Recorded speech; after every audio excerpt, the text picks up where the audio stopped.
commenter sur, ou bien analyser à présent les propos de l'ancien président Yahi Boni après son tête-à-tête, il y a de cela quelques jours avec le président Patrice Talon. Yahi Boni, suite au rejet définitif de la candidature de leur candidat à l'élection présidentielle, s'est prononcé.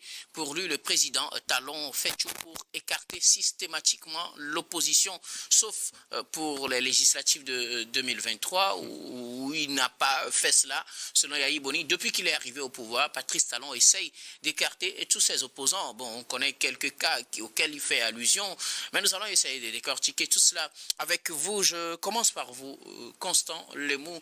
Patrice Talon serait en train d'écarter tous ses opposants pour se donner la voie libre, mais le président Talon n'est pas candidat à ces élections.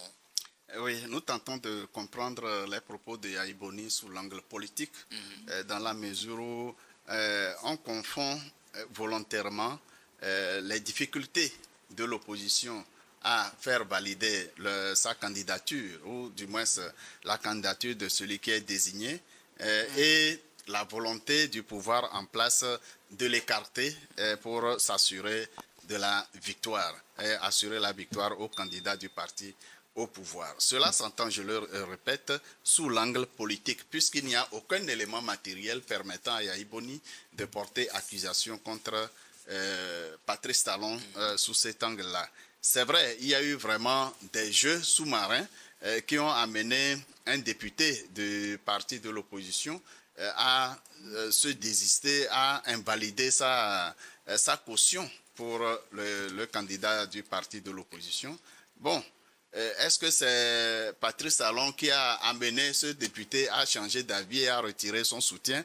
C'est un gros point d'interrogation, mais les politiques voient derrière cette situation la main de Patrice Talon. Ça peut se comprendre parce que Patrice Talon, évidemment, a besoin de faire élire son candidat, comment on l'appelait, Romuald Wadani. Monsieur Wadani, il a besoin de le faire élire, étant donné que c'est en réalité Wadani est le bras opérationnel de tout le régime de Patrice Talon.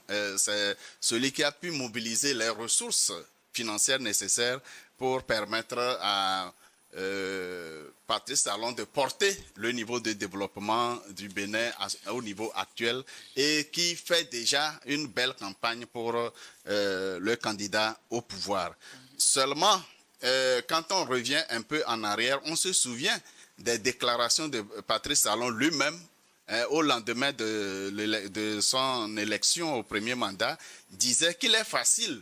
Il est très facile de se maintenir au pouvoir en instituant des grands électeurs et en mettant la main sur tous les grands électeurs pour s'assurer l'éternité au pouvoir. Et c'est ce qu'il a fait en verrouillant le système électoral par ces histoires de caution et en minorisant, en mettant toutes les stratégies en place pour minoriser la représentation de l'opposition au sein de l'Assemblée nationale. Bien sûr, même si ce sont des élections législatives, il y a toujours un mécanisme pour se tailler la part belle et Patrice Talon l'a très très bien réussi. Au niveau des maires et autres grands électeurs, eh bien, l'opposition n'a pratiquement personne. Dans ce cas, l'opposition n'a que la limite minimale pour faire valider sa candidature et au dernier moment, le moment le plus important, eh bien, un élu du parti au pouvoir s'est retiré pour mettre en difficulté et invalider la candidature du parti démocratique. Donc ce n'est pas forcément Patrice Talon qui écarte systématiquement l'opposition. Pour vous, il y a l'un et puis il y a l'autre. Les politiques voient derrière cet acte la main de Patrice Talon. Ce n'est pas exclu, mais nous n'avons pas d'éléments matériels pour le prouver. Mais ce n'est pas exclu quand même, mais oui, sauf qu'il n'y a pas d'éléments. Mais Yahi Boni, l'ancien président béninois, lui pense que c'est son successeur qui fait tout pour verrouiller le système et qu'il est en train d'éroder petit à petit la marche démocratique que le Bénin a fait jusque-là, Samir. Ben écoutez, docteur Guillaume, la situation qui prévaut au Bénin m'attriste. Je suis peiné parfois même de me prononcer sur cette situation-là. Parce qu'en fait, quand vous faites la lecture de 2016 à 2026, mais le président Patrice Talon n'a jamais gagné les élections dans les conditions normales. Pourquoi dites-vous cela? En 2016, il a fallu le soutien à Javon pour pouvoir remporter les élections. Est-ce que c'est anormal? Mais monsieur Guillaume, justement, l'analyse que je suis en train de faire, quand vous dites qu'il n'a jamais gagné d'élection de façon normale, je ne trouve pas qu'avoir le soutien d'un candidat à une élection pour gagner soit anormal, Samir. Mais je dis dans les conditions normales. Le président Patrice Talon... peut-être, je ne sais pas ce que vous entendez par conditions normales. Vous voulez que je fasse une analyse de la situation? Bien sûr, allez-y. Ce sont mes opinions. Bien sûr. Je les assume. Mais les termes que vous employez n'engagent pas vous seulement. Allez-y, Samir. Mais écoutez, docteur, je pense qu'on ne va pas se voiler la face. On se comprend, mais soyez plus clair. Le président Patrice Talon n'a jamais gagné les élections dans les conditions normales.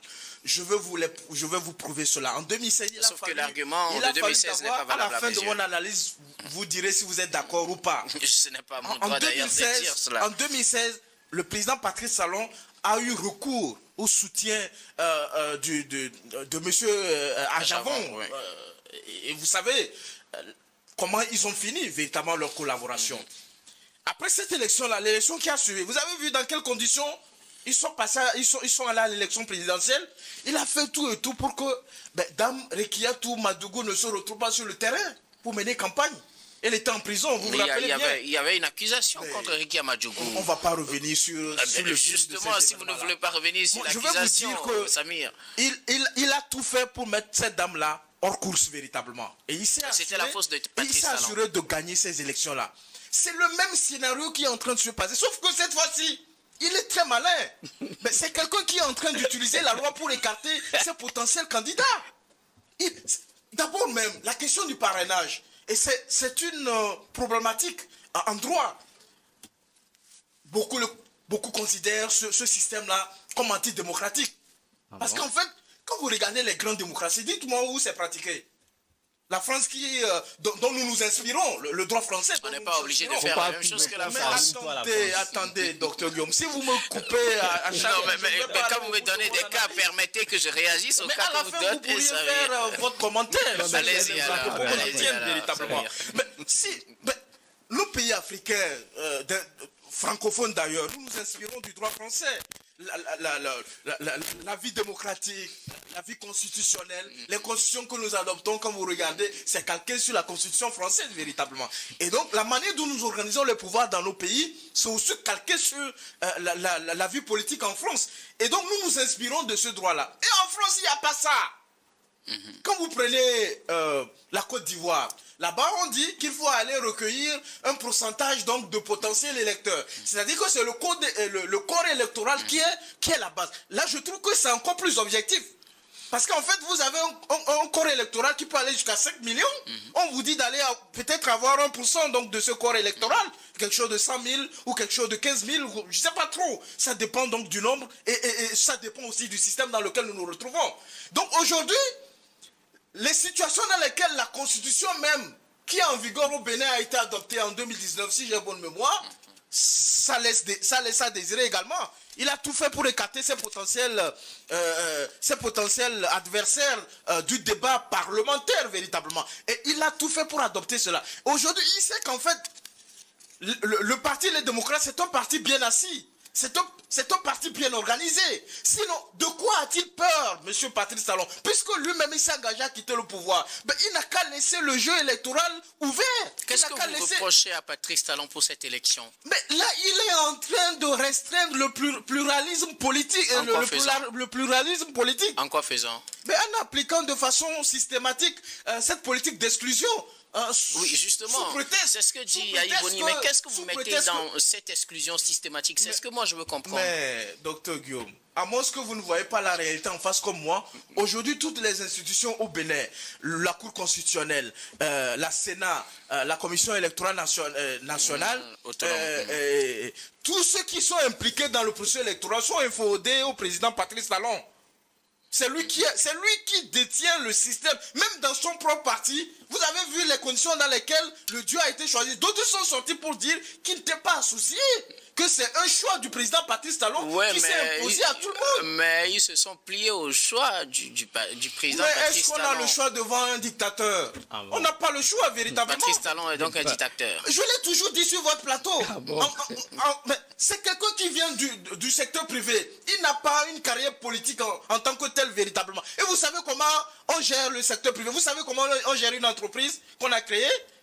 Monsieur Guillaume, je vous pose une question. Vous savez comment on gère? Guillaume, tu ne peux pas répondre à cette question. C'est-à-dire que lorsque je vous recrute dans mon entreprise, vous aurez le temps de réagir, Louis dans mon entreprise, et j'estime que vous n'êtes pas, vous ne faites pas ce que je voulais, ce que je veux véritablement, ben à la moindre occasion, je vous vire. Je vous exclue véritablement du système. Et depuis 2016, c'est comme ça que M. Patrice Talon est en train de gérer le Bénin. Et donc Yayi Boni a raison de se plaindre de cette situation. Il a parfaitement raison sur toute la ligne. Je pense qu'il a rappelé un certain nombre de Ce n'est pas plutôt un manque de leadership qui a manqué, qui a fait le problème au niveau des démocrates? Vous voulez qu'on multiplie les exemples sur le continent africain? Je pose une question. Ce n'est pas je un peux problème vous donner de leadership des exemples, qui a manqué. Comment on débauche les leaders politiques de l'opposition? C'est une caractéristique de la dictature. Je répète encore, c'est une caractéristique parce que quand vous êtes incapable de battre votre adversaire sur le terrain politique, qu'est-ce que vous faites? Vous allez même dans son propre camp, parce que vous avez l'argent, puisque c'est vous qui avez le pouvoir de l'argent, vous utilisez les moyens de l'État pour déstabiliser ce parti-là. Sinon, mais qu'est-ce que vous reprochez au président Yayi Boni? Qu'est-ce qu'il a fait en tant que leader, en laissant le débat ouvert, en mettant en place une commission pour choisir le duo et tout cela? Est-ce qu'il a géré le parti en dictateur et tout? Est-ce qu'il a imposé son choix? Non. Le choix, c'est véritablement ressorti à la suite donc des travaux. Sauf que justement, certains pensent que c'était un choix imposé.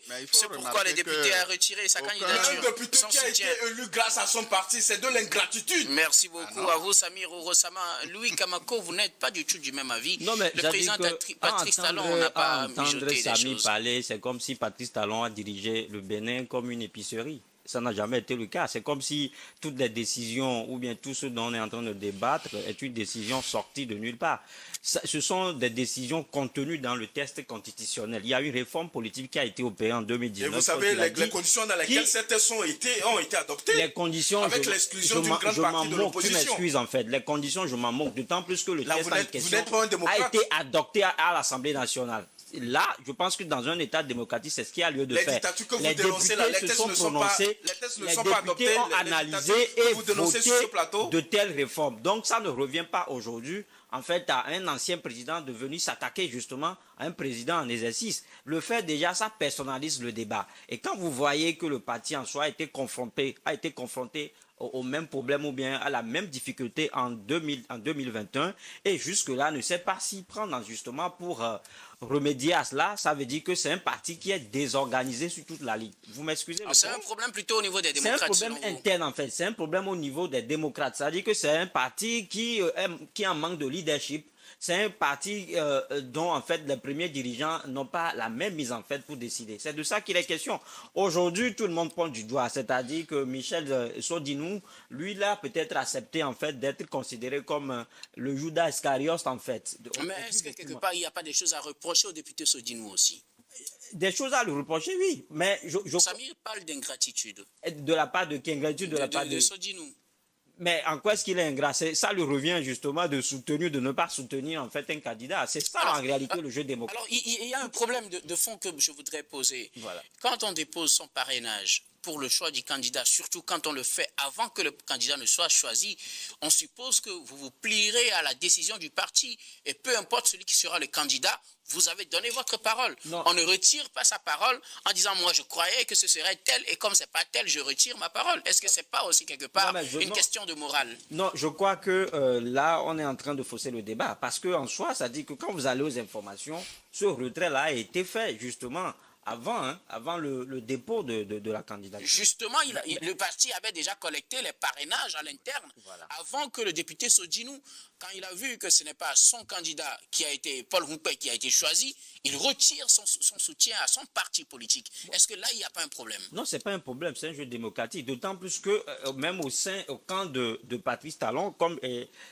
Samy le disait tout à l'heure, il y a des voix qui contestent en fait la désignation. Ils ne sont pas allés jusqu'à retirer le parrainage. Oui. Et surtout, dans ce cas, vous savez qu'un seul retrait pénaliserait tout le parti. Oui, justement, ça dépend. C'est pour ça que je dis que c'est un jeu ouvert. On donne la possibilité à tout le monde en fait de s'exprimer. Est-ce que finalement cette ouverture ne devient pas de l'anarchie? Non, c'est pas de l'anarchie. C'est un jeu politique. Et je vous dis, la politique, c'est pas pour les enfants de cœur. C'est un rapport de force après tout. Oui. Donc c'est pour ça, c'est-à-dire que quand on parle d'exclusion systématique, quelque part, c'est une accusation qui peut être vérifiée. Mais encore faut-il faut que savoir qu'en politique, tout est possible. Et je suis juste peiné d'attendre. Il n'y a pas d'éthique, il n'y a pas de morale en politique, selon vous? Non, la morale et l'éthique. l'éthique. Si vous dites que tout est la permis, morale il n'y a et pas l'éthique l'éthique dont vous parlez sont différentes en fait de la morale de l'éthique que nous vivons dans la vie, dans la vie associative. Hein. En politique, tout est permis. Et quand vous voyez aujourd'hui le député en question, M. Sodjinou, je crois que lui, il a juste décidé de porter ce chapeau-là. Mais derrière, il y a tout un réseau. Il y a tout un réseau qui se draine. C'est pour ça que je dis, le problème, il est interne. C'est un problème propre, en fait, aux démocrates que l'ancien président Yayi Boni n'a pas pu résoudre. Aujourd'hui, il aurait pu peut-être aller chercher la solution à ces problèmes, en fait, au sein du parti. Quel problème? Un parti qui est créé, ça ne fait même pas 3 ans. Un parti qui est corrompu. De problèmes. J'ai vu des partis qui sont créés à la veille d'une élection, mais qui sont allés aux élections, ils l'ont remporté. J'ai vu comment est-ce que le PASTEF est venu au pouvoir.